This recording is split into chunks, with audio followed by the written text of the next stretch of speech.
mga bayi, dito pa rin sa taong bahay. This time, isang ina ng tahanan and at the same time, masipag. A career woman, mga abay, ang ating mga kasama, the person of Abay Sheila. Magandang umaga po. Great morning sa iyo, Bay. Good morning, Abay Julie. Maraming salamat sa pag-invita niyo dito. First time ko siyang na-meet. At kanina sabi ko, married na kaya si ma'am? Ano sinabi niya sa akin? Naku, hinatid ako ng aking mister at nag-aabang ngayon yung dalawang anak. Aba! Mga abay. Unang tanong ko. Ayun. Mahirap to.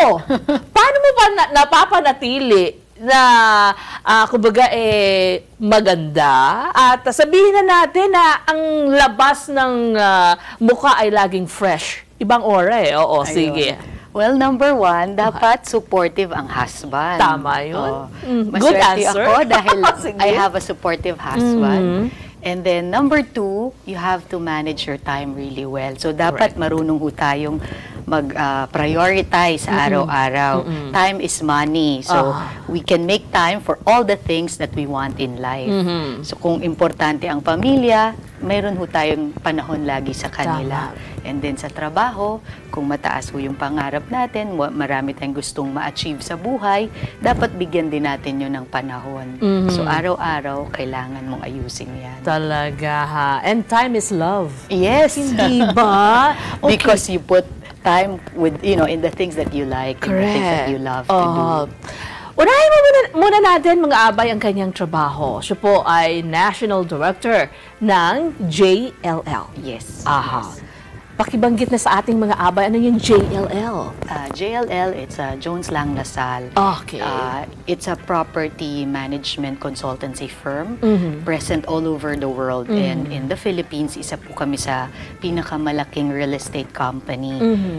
Yung department ko, we manage and we help building owners, developers in marketing their property. So, yun yung ginagawa ko sa araw-araw. We talk to many people, we talk to many developers, and we help them in the leasing and marketing of their property. At balita ko, mga abay, nagkukwentuhan kami kanina ni Abay Sheila. Sabi niya, alam mo ba, Abay Julie, ang dami na naming natulungan ng mga negosyante, of course. Mula sa isang condominium, naging 2, 3, 4, 5. Tama. Tama po yun. Tama. Ano naman ang pakiramdam mo pagka ganon, nagiging bahagi ka ng kanilang, sabihin na natin, pagyaman? Masaya ho, masaya. Kasi una sa lahat, nakakatulong kami, hindi lang sa kanila, but at the same time, sa pag-unlad ng bayan. Bakit? Kasi habang dumadami yung mga ginagawa nilang opisina, building, nagkakaroon ng maraming trabaho para sa lahat.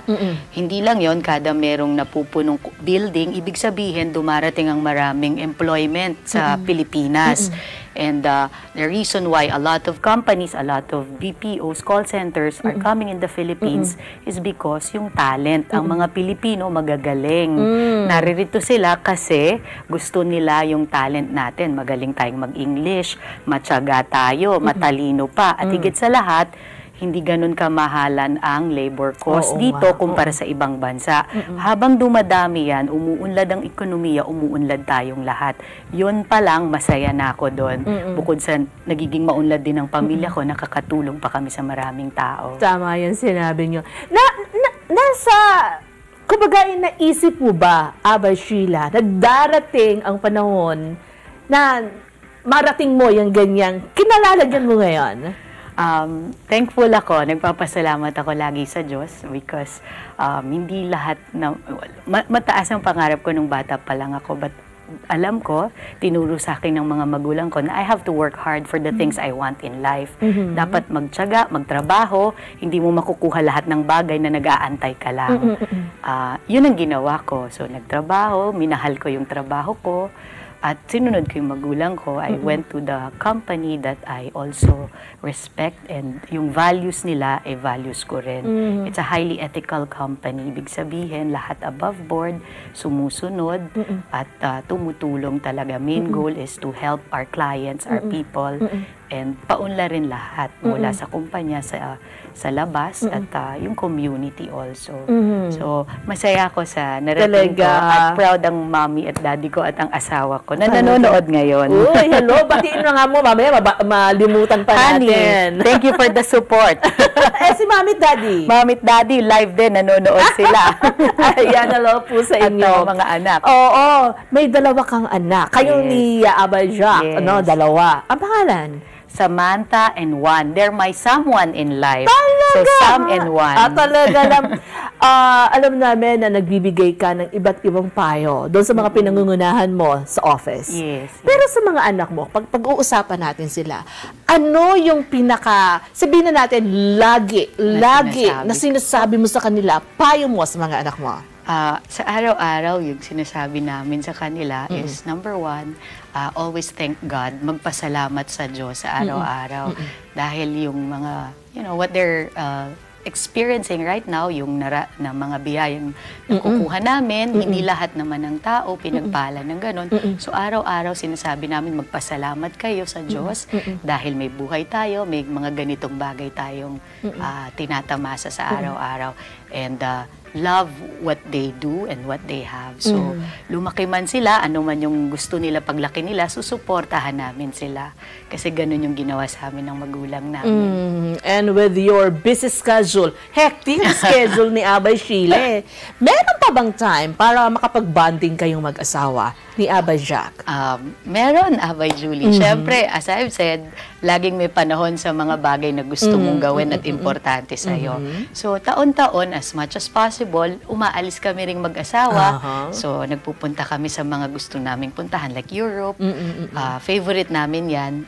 Nagpupunta kami doon. Good thing, may mommy and daddy, may iwan namin yung anak namin sa kanila. Pwede nilang bantayan habang aalis kami for 3 weeks to just unwind, relax, and then experience something different para pagbalik namin, masaya uli kami. We can still work hard again and have time for the kids. It's quality time. Correct. Not quantity. That's it. Doon sa ating mga abay na nanonood ngayon, sinasabi na, wala akong oras para makapag-relax. Gaano ba ka-importante ang pag-relax para sa'yo na ang tindi ng schedule? Very important, Balay Julie. Sa akin, I make sure at least twice or thrice a week nakakapag-exercise ako. For me, that's relaxing. So I hit the gym at least 1 hour. And then I do my exercise. It's Pilates yoga. That's relaxing for me.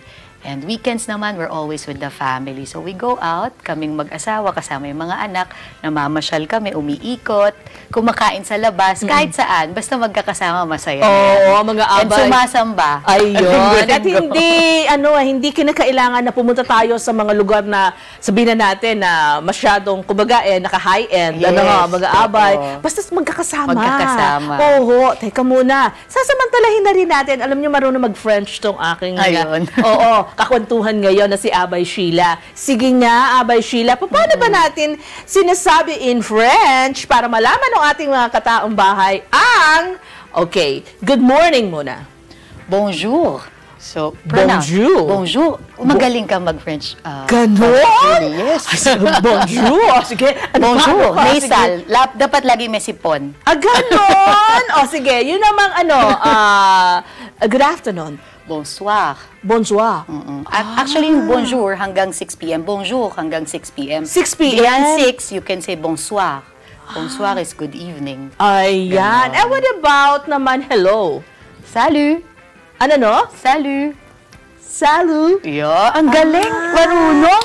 Salut. Salut. Himo nga itong aking bola. Mga abay. Paano ito? Tandaan nyo to kasi maganda to, Palma. Meron kayong kakilala na biglang para maiba naman. Parang, how are you? Ça va. Parang saging na saba. Ça va. Ça va. With a victory. Ça va. Sagutin mo lang. Ça va, merci. Ça va, merci. Yun. Thank you. I'm good. Something like that. Talaga? Natuto ba kayo, mga abay, ha? Nako, alam niyo, kulang yung oras, Marami pa akong gusto itanong sa kanya. Kaya lang talagang we're running out of time. Pero marami tayong natutunan sa kanya. Nagpapasalamat tayo. Maraming salamat sa iyo, Abay. Nag-enjoy ako. Oo. Kami rin dito. Maraming salamat. At sa susunod ulit. Oo, ayan. Pag meron pa kaming gustong malaman sa inyo, ayan. At saka balita ko yung Mr. mo rin no?